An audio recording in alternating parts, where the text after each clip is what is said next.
It's scary as an adult. I'll be in my backyard and I'll hear something. I'll look on the roof and I'm waiting for two lamplight eyes to shine in the darkness, reaching for me. Terrified me and if I'm in one of those places, it terrified me as an adult.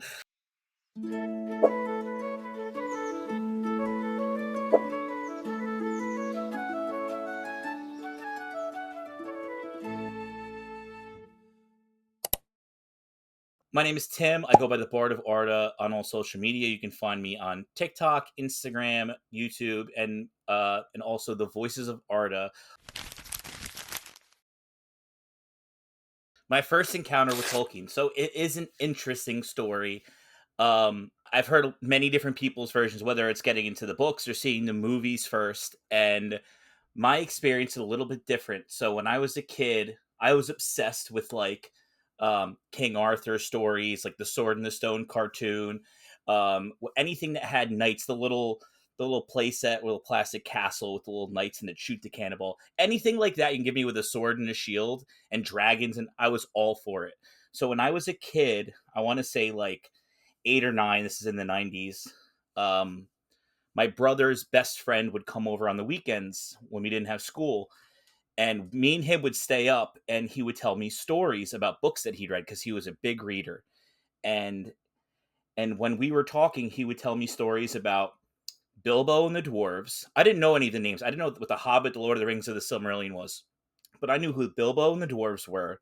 I knew who Gandalf was. I knew the story about Eowyn and the Witch King. I knew the story of the fall of Gondolin. I knew the songs from the animated movies like Frodo of the Nine Fingers. I knew all those things long before I knew what the Hobbit, the Lord of the Rings, or the Silmarillion was. So when the Fellowship of the Ring came out, I went to a midnight premiere with my brother and my sister, and I'm watching it, and I was like, "Oh, this is really cool. I'm into it. I'm into it." And then I saw Gandalf pop up, and it goes, "I know him. I that's Wait a second. This is Gandalf. And wait, those are hobbits."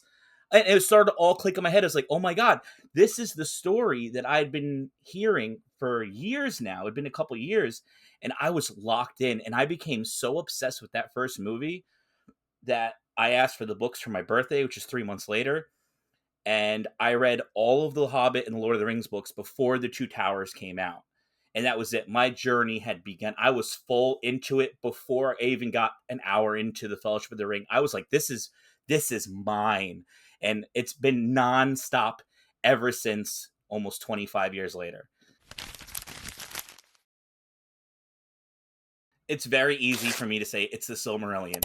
It's the book I've read over and over and over nonstop, whether it's from start to finish or a chapter here or there. It's always been the Silmarillion. There was something about the first time I opened that book, and I was like, oh my goodness, there is so much from the Lord of the Rings that I loved that is fleshed out here. And I finally had the background, and it scratched that itch that I had from that first moment of seeing the movies and being like, who are these background? What are these places? What are these ruins? The Silmarillion opened up the whole new world for me, and I've never stopped. I've read it at least once, if not twice a year, every year for the past 20 years. I would never in a million years recommend reading the Silmarillion to anyone. That needs to be something that you are ready to undertake on your own, to be like, I've gotten this far in the fandom and I really want to dive in. That's the time to do it. Don't listen to this person or that person. When you are ready for the Silmarillion, that's the time to do it. I'll recommend to you, if you're into it, I'll recommend The Lord of the Rings, like start at Fellowship. It's a little slow if you're used to the movies, but I would never recommend the Silmarillion. Maybe a story, maybe like try Baron and Luthien, because it's a very enclosed tale. And if you have some context just from the wider Legendarium, from the movies, from TikTok and Instagram, whatever stories you've heard, that's a good place to start if you want to dive in, but you're not ready yet. It'd be very easy to say the first age, so I'm gonna do it. I'm gonna say it's the first age. There's just so much awesome. There's so many awesome characters, places, events. It's only if you're counting the first age beginning with the rising of the moon and the sun. It's only 580 something years, and so much happens. There's not in the second age and third. You got like 1,000-year gaps. like watchful pieces and like skirmishes and like lineages. In the first age, it's just we show up in Middle Earth and it's nonstop action until Eärendil rides into the sky. It's the dwarves. It's the First of all, the only reason was like, I'm gonna grow a beard. As a kid, I was like, I want to have a big old beard so I can look like Gimli. Um, they're my favorite character. Gimli was always my favorite character in the Legendarium. It's always been Gimli. It always will be Gimli. Even when I read the Silmarillion, I was like, these guys are so epic. There was something about Gimli that stood out to me. And the dwarves in The Hobbit, and even the dwarves of the First Age, Azagol and dwarves of Nogrod and Belagos, creating these great masterpieces, whether it's swords or helms or the chainmail. There's something about the dwarves I've always loved, and they're very overlooked characters as far as like a broad span, but they're wonderful. And that line from Thorn at the end of The Hobbit, if the world valued cheer, food and cheer and song over hoarded gold, to be a merrier world, it's always resonated with me. And it's a theme I think permeates through the Legendarium, and it all came from one of our favorite dwarves, Thorin Oakenshield. I've always thought about like standing and looking up and seeing Minas Tirith, like looking at the the the rock that cuts through the different seven levels, and like how majestic it would be to look at that. Also, the same with Gondolin, just because even before I knew what Lord of the Rings was, I heard about the hidden valley with the kingdom inside, and Tuor stepping out and seeing it across the valley of Tumladen. And that, and also the Shire, just because, come on, it's the Shire and it's gorgeous in the rolling hills, and I would just kind of feel at home there with a a pint and a pipe, and put my feet up with Odo Proudfoot, having a good time. I love Sam and Rosie. It's not something that's talked about a lot in the books throughout the story. There's something about the moment when Sam and the hobbits return to the Shire, and it's being, overrun by ruffians and Sharky and Grima. Where Sam goes to Rosie and has like this quick moment where he's going to see Tom Cotton because he's trying to, rile up the troops, and he sees her and she's like, what are you doing here? Like, go back to Frodo. You've been protecting him this whole way, go. But at the same time, she's like, hey, Sam. And it's this nice little moment, and it's so quick, and it's like we get a lot in the post. We get the extra chapter that's in Sauron Defeated, where we get to see Sam and his kids. They get the letter from Aragorn, and just like that relationship, and even Eleanor talking to her father Sam, talking about the loss of Frodo for Sam. She calls him his treasure, and it's like, but he has his Rosie, he has his family, he has this love that's as great as his love for Frodo was. He has this family unit that he loves to death, and he sticks it out all the way until Rosie passes away, and that's when he finishes his journey, then goes and lives with Mr. Frodo in the Undying Lands. It's a beautiful story, um, and there's something about that moment in the Scouring in the Shire where she's just like, "Go back to Frodo," but wait, hi Sam. I love it. It's gorgeous. You could talk about Luthien and Beren and Arwen and Aragorn, but there's something about that simple love story of Sam and Rosie, and he saved the world, and what's his reward? It's the most beautiful life with his wife and his 13 kids, and being the mayor of the Shire and just living it out. Something beautiful about it.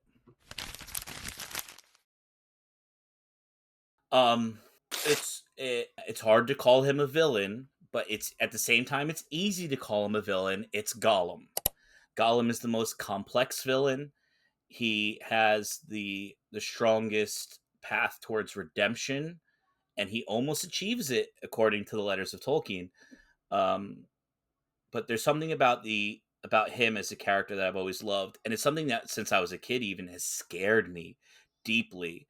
Like, a lot of people talk about the Black Riders giving them a sense of terror. Something about Gollum, all the way up until we find him in the Two Towers, scared me to death as a kid. Like, he could be creeping around any corner, and all the way to the end where he's continually trying to get the ring from Frodo and eventually succeeds. I think he's a great character and a villain, and in the end, I think he ends up being a hero, which is something that you love from your villains, is to have some kind of redemption arc. And whether or not he achieved redemption for himself, he was redeemed in his act of causing the ring to be destroyed. Whether you look at it as like what he did was a good thing, it wasn't. He was just trying to steal his precious. Um, but he ended up saving the world in doing so. Something that Frodo could have never done was thrown that ring in the fire, and it took the villain of Gollum to try to steal the ring back, which is what ended up saving the world. And I love Gollum. It's hard calling him a villain, but I do think it's applicable. I was just talking about it. It's Sam. There's there's um there's that moment at the end of the Lord of the Rings where he says goodbye to Frodo and Gandalf and Bilbo, and they sail off, and the three hobbits ride back together, and it's just at the end, it's Sam and his everything that he's done in his life leading up to the moment where he arrives back at Bag End, and Rosie, puts Eleanor on his lap, and he goes, "Well, I'm back." For the longest time, I read that line differently. He was like, "Well, I'm back," like, "Yay!" And now reading it, I read it as it was a hard decision for Sam. Sam had purpose his whole life, and he knew which direction he was going to go because he always had Frodo. It's like, wherever you go, I'll follow. And when he comes back, it's that moment where he's like, "Well, I'm back. What's my life now?" And as a husband and a father, that moment of like, maybe my life was different then, but this is my life now. And he settles in, and it's a very relatable feeling because I've lost friends, I've lost loved ones, and it's like we're not moving on from them. We're just moving to the next chapter of our lives. And I feel like that's the true bittersweet ending in Lord of the Rings. Is Sam is like his whole life behind him. He's going to miss, and he's going to look back on fondly, but he has this life now with his wife and his kids and his job in the Shire, and he's got work to do. He's fixing everything, and it's like that the relatability to Sam in that moment. Maybe not through the whole Legendarium. I don't find Sam to be a relatable character for me going through the story, but that moment where he's like, "You know what? This is my life now, and I'm going to enjoy it." And he's going to be the best husband, the best father, and it rings true to me. And it's something I think of like as like a daily affirmation. It's like Sam was able to save the world, and still went and was a badass dad and husband, and and he did it. And it's something that I strive to do, is to be like Samwise Gamgee, and you know sow my garden, and take care of my kids, and love my wife, and be a good person, and never look back and be like, "Look what I was," because this is all that matters now. And I love Sam, and I feel that connection, and it's one of the reasons that I really love the extra chapter that's in Sauron Undefeated, just to have that moment with Sam sitting with his kids reading the stuff. "Oh yeah, Rosie, yeah, yeah." It's very human. It's one of the most human moments I feel in the Legendarium. It's a lot of people have a lot of opinions on different characters, but the most, as far as like a wide span, it's Boromir. I mean, you can see it every day if you're online. People that just look at Boromir like he's a bad guy, and it's like if you've read the Lord of the Rings, even if you've just watched the movies, the whole point of the ring is that it'll corrupt even the best of us. And Boromir is one of the best characters in the world at the time of the Lord of the Rings, and he has one of the greatest needs for the ring. So when he falls to that temptation, he tries to take the ring from Frodo. It's the direct result of what the ring does. And I think people give him a lot of grief. And you could just hear what Aragorn says: "You didn't fail, you conquered." He got past that moment. He didn't take the ring, even in his dire most need. He tried to, couldn't get it, and then was able to redeem himself in trying to save the other hobbits, to fight to the last man. And I think more people should look at Boromir from a human perspective, and not from the outside lens of it's a bad guy who just wanted to take the ring, or that he was weak. Men are weak. that we don't do that around here. Boromir is a great character who failed the same way that any other person in that position would have failed. Bravest character. I have a strong answer. And once again, you'd think I'm gonna go drop a Silmarillion character, but I'm not. And I've thought about this a lot. You think about brave moments in the Legendarium, whether it's Fingolfin riding to Thangorodrim to fight Morgoth one on one. You think about Beren going into the Lion's Den to try to steal the Silmaril. I feel like the bravest moment in the entire Legendarium is Frodo Baggins alone on the banks of the Anduin River saying, I'm going to go by myself because I see what it did to Boromir and I do not want it to happen to any of my other friends. I will take the ring to Mordor by myself to save the world, to save my people, to save my friends. And he hops in that boat, puts the ring on. If Sam did not get separated from Aragorn and just think like, where's Frodo? I'm just going to go to him. He would have crossed the river by himself, completely self. Beren did it for love. Fingolfin did it for his people, and out of desperation, Frodo could have just went, you know what, I'm leaving. I can stay with my people. He said, no, I'm going to do this for everyone, for everything, because it's the right thing to do. And he hopped in that boat, and it's the bravest moment in the Legendarium as far as I'm concerned. I feel like the best babysitter would be Sam.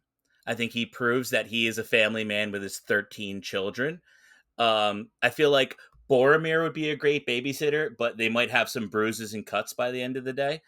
Uh, Everyone else I feel like is too silly, would be too distracted, would be too like Frodo's looking off into the distance thinking, oh man, I wish I could go on an adventure today. Will I ever see these hills again? Meanwhile, Sam is like, come on guys, we got stuff to do, picking up kids, changing diapers, letting the dogs out, you know. I think the safe answer is Samwise Gamgee. Oh, oh man. So I'll give two answers. I feel like Gimli would be a great collaborator in that he has a great sense of his history, and the dwarves are wonderful musicians. The glimpses that we get, like there's something that stands out about Durin's song, something that stands out about Far Over the Misty Mountains Cold, and even like the fun ones like That's What Bilbo Baggins Hates. There's a great history of music in them. But I feel like my answer would be Aragorn. He has great improvisational skills. Boromir passes away, and he gives us not one but two verses of song along with Legolas, and it's he would be a great collaborator, and I would enjoy working with him for sure.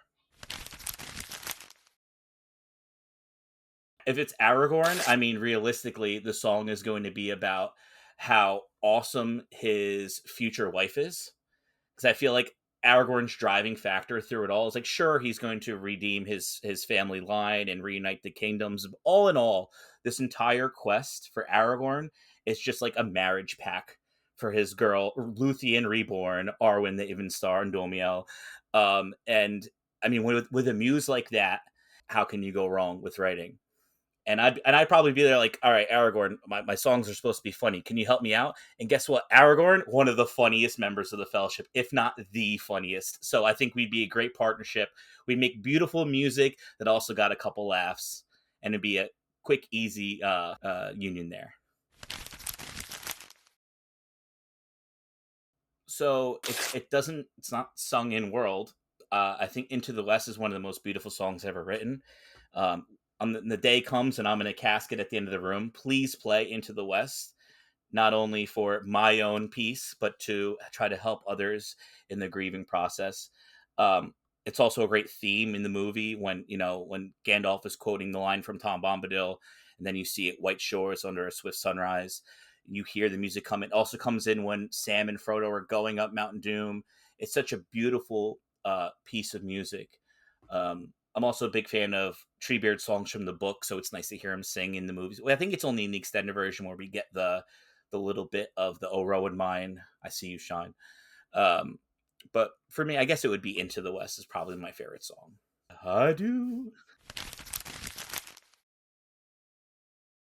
Yes.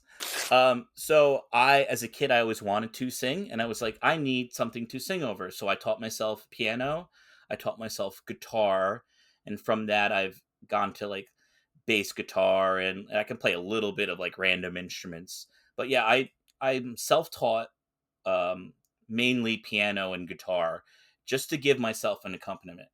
It was never. It was. I was like, I didn't want to be a great guitarist, and I never became one because I never practiced. But I have enough skill to be a little bard and sing you a song with an instrument in my hand. I'm very much on the outside with this. I know a lot of people are big into Blind Guardian. They're just not my cup of tea, and it's not even the genre of music because I love that style of music. It's just not for me.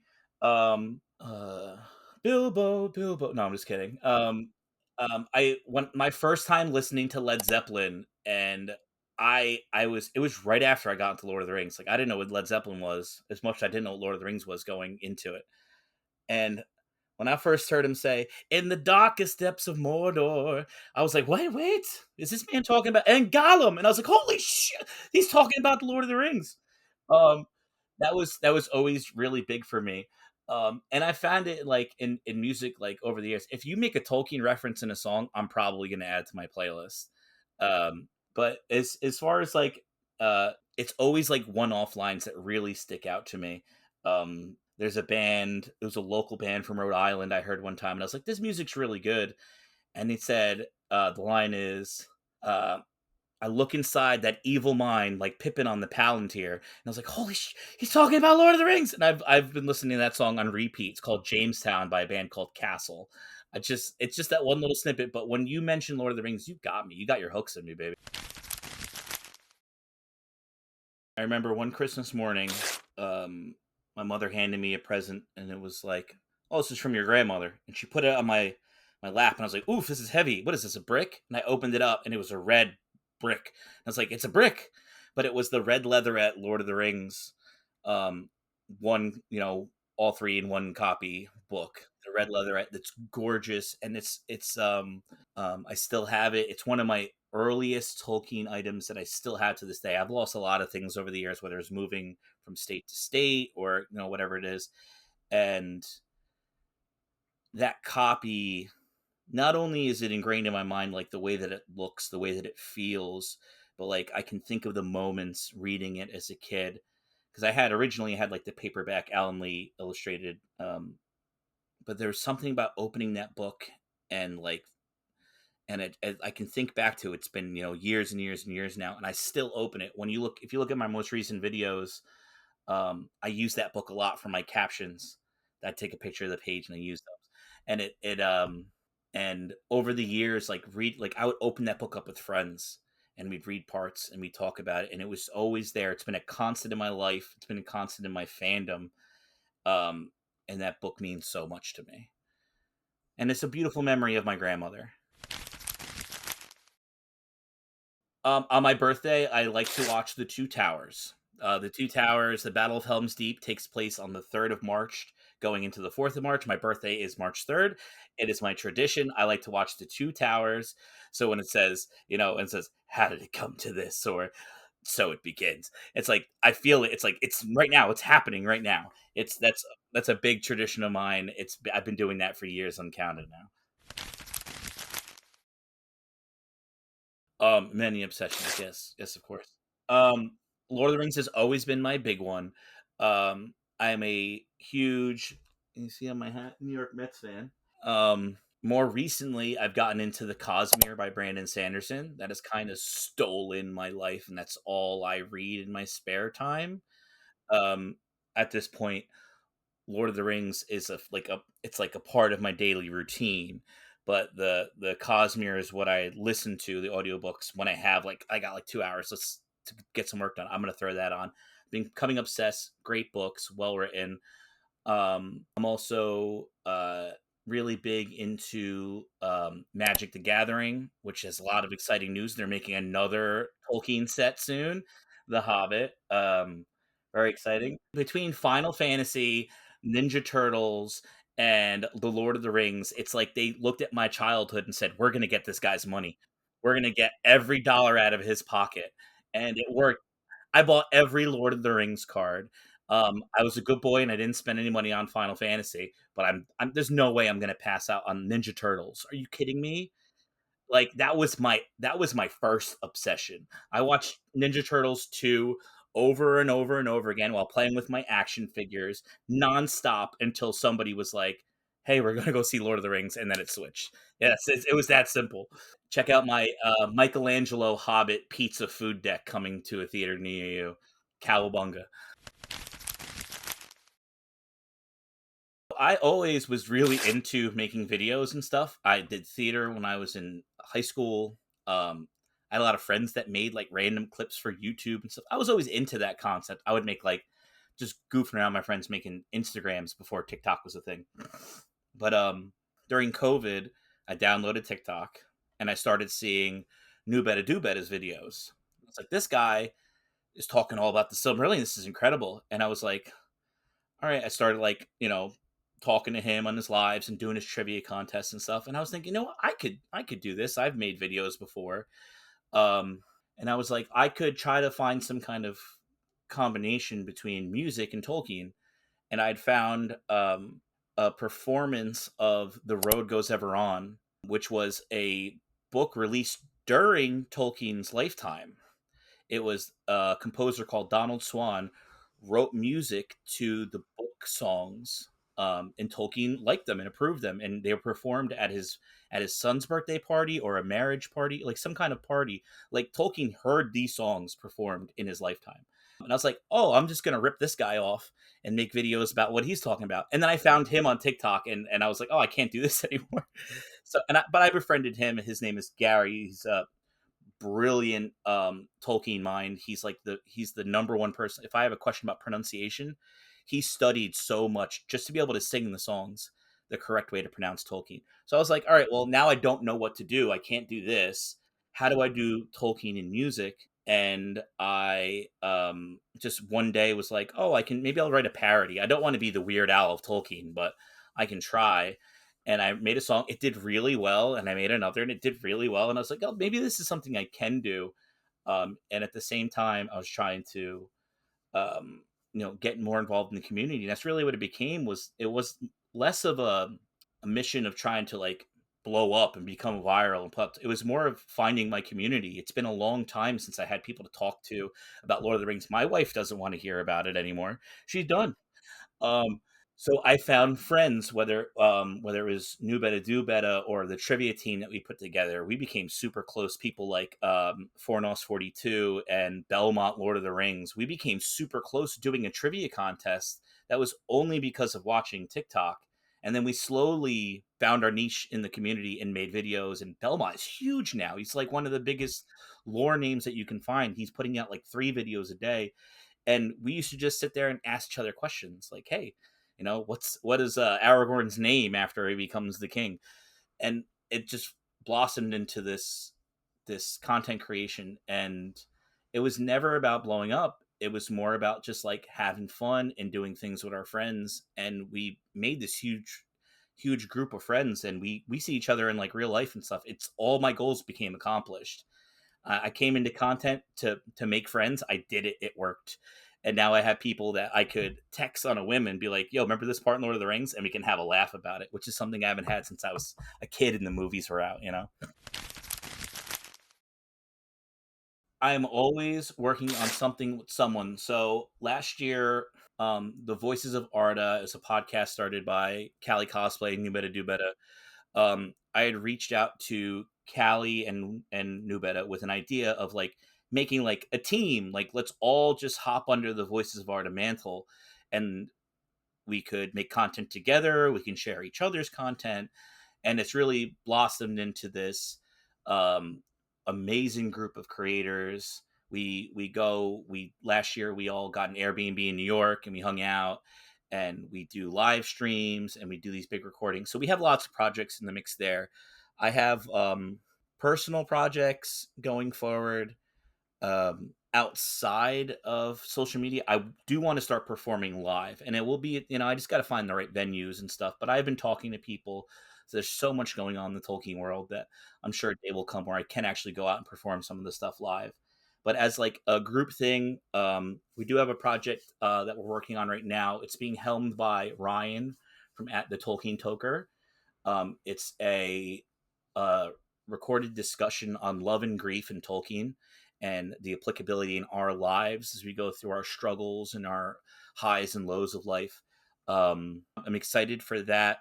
It should be some more news should be coming out soon. Ryan's been reaching out to a lot of different creators in Voices of Arda in the Tolkien sphere, and I hope that we see that in the next few months. So, more recently, if you follow me on social media, you'll know that I've been doing scenes from the Lord of the Rings and from a little bit from the Hobbit and Silmarillion. So I've been doing a lot of jumping around. What I've been really wanting to get into recently is the histories of Middle Earth, which is a lot of work to sit down and read, just because it's the way that it's written is mostly notes from Christopher and then piecing together his father's stuff. But at all times, I'm in the world of Tolkien, whether it's just a chapter here or there. I've been doing a lot of unfinished tales stories because those are great. Just like if you want to open up to a part, we'll read about the Astari today. It's always a good read, and you always find something new that maybe you didn't know before or something you had forgotten, and it's a good time. So I'm always in the books, but right now I'm not. Right now, I'm not reading anything from start to finish, at least.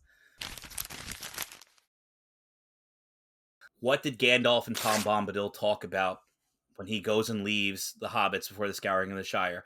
And it doesn't even need to be a profound, like, oh, I just want to have the conversation. I saw what they did in Rings of Power, and I don't think it was like that. I feel like their conversation was very, like, this is Gandalf finally being like, I'm done. And Tom Bombadil just lives like that. He is done. He don't do nothing. He just lives his life. And it's that final moment of like, there is no threat in the world. What would Gandalf talk about when it's like the first moment he gets to breathe since the year 2000 of the Third Age when he first comes. He finally has a chance to breathe. He doesn't have to move the peoples of Middle Earth. He doesn't have to see what's happening. He doesn't have eyes everywhere. He just gets to sit down with a guy who doesn't care about all that outside stuff. And I want to know what that conversation was, even if it was like, what's better, Southern Star or Old Toby? It's like, have you ever had Farmer Maggot's mushrooms? I just want to know what that conversation was. Like, Tolkien gives us little snippets and unfinished tales of like Gandalf and Saruman talking and like little convos. I just want that one, even if it's 3 paragraph. I'd love it. Bombadil, I absolutely love Tom Bombadil. I think I mentioned it earlier. I feel like the big theme of the Legendarium is food, song, and cheer over hoarded gold. And Tom is the embodiment of that in The Lord of the Rings, where it's like he doesn't care about what's going on outside. He just wants to live his life with his pretty lady, gathering water lilies, go hopping around his forest. He is what the Fellowship is fighting for. Tolkien describes it in his letters like he's Tom's the representation of like the English countryside, of like the person who just wants to get up and do his thing and go about his day. And if it wasn't for the acts of the Fellowship and saving the world, that isn't a possibility. I saw there's a shirt that's going around right now where it's like everyone wants to shave the Shire, but nobody wants to destroy the ring. And it's like a big part of what Tolkien is trying to say with Tom Bombadil is there are people that will never get involved in destroying the ring. That's why it's up to the our hobbits in our lives that will take that burden among themselves and fight for it. And there's nothing wrong with being a Tom Bombadil and living your life for yourself and your loved ones and going about your day. Um, and it's a good representation in the book. I feel like a big part of Tom Bombadil too is showing the ending of the fairy tale aspect that we get from The Hobbit. It's no longer a children's story. Once we get past the Barrow Downs, it becomes very serious. So Tom gets to be our stand-in for the transition from a children's book into an adult book. He's also the stand-in for the people in our lives that will never go to Mordor, but are very valuable in their own lives and in the lives of others. And somebody who definitely, if you can say one character in Lord of the Rings who values food, song, and cheer, that's literally all that happens in those chapters. Is he's singing at trees, he's singing at barrows, they're eating at Goldberry's table, and he's dancing and being very cheerful. And when a lot of people say that it was good to cut him from the movies, sure, I can understand because it's a movie and they were long as it is. But when people say that they skip Tom Bombadil chapters, and I'm like, well, you don't know what they're saving the world for then, because it's not the Shire, because they don't save the Shire. It's different in the movies because the Shire never gets burned to the ground. But there's when they come back, Tom is still untouched, and it's a very important thing that Tolkien was trying to say in that. And whether you think he's Eru or the music or whatever you think Tom is, it doesn't matter. The whole point is that he is Tom Bombadil and he does what Tom Bombadil does. And if they didn't destroy the ring like he was first, he would be last, and he would eventually fall to evil just like everybody else. And he's a good stand-in for lots of different things. And I just love Tom's whimsy on top of everything. And I feel like me choosing that to be kind of my moniker, like I only cosplay I've ever done is Tom Bombadil, and I love that. I love that people will say, "You are Tom Bombadil," and I'm like, "Thank you. I will take that as the highest of praises." So if somebody was like, guys, somebody said I should read The Lord of the Rings. I've never heard of anything. I've also never opened a computer or watched TV or a movie ever, because it's a part of the zeitgeist. Like, you can't avoid, Tolkien, My Precious and You Shall Not Pass and things like that. But if somehow they never heard of anything and they said, I got this book, Lord of the Rings, I would tell them there is something about this story that I've never encountered with anything else. And it's that it's a wonderful tale that will put in you more questions about the world at large. Tolkien does a very good job of showing you things and not explaining them in The Lord of the Rings. And if you have any interest in finding out what any of these things are, it's there. And it is a rabbit hole like nothing else I've ever experienced. And if you're signing up for an enjoyable story and that's it, you will find it in The Lord of the Rings. But if you're looking for something to envelop you emotionally, creatively, um, something that draws you in like nothing else, The Lord of the Rings is that thing for you. And I ask you one question: do you have the time to dedicate to that? Because I've spent over 25 years now thinking about loving The Lord of the Rings, even before I knew what it was. And I don't think that's going away anytime soon. And I hope you join us because it's a wonderful place. The Voices of Arda across all platforms. It's a wonderful project of like-minded Tolkien creators that all we want to do is spread our love of Tolkien, information, skits, songs, various content to try to get you involved in the fandom, to learn a little bit more, and also try to help you feel like a part of the community. If there's anything that I'm trying to do as a Tolkien content creator, it's to get people to the same place that I am with the fandom. And it's that this is a lot of fun. I have nothing but joy when it comes to Lord of the Rings, and I want that to get across. A lot of people get bogged down in Tolkien. They think it's very serious or it's very scholarly. You can just be like me and have a blast every day reading it, performing it in content, talking to people. Have fun with Tolkien. It's all about food and song and cheer and love and joy and fellowship. And I hope that it comes across in my content. And I'd love for you to come along, give me a follow, and be a part of the team.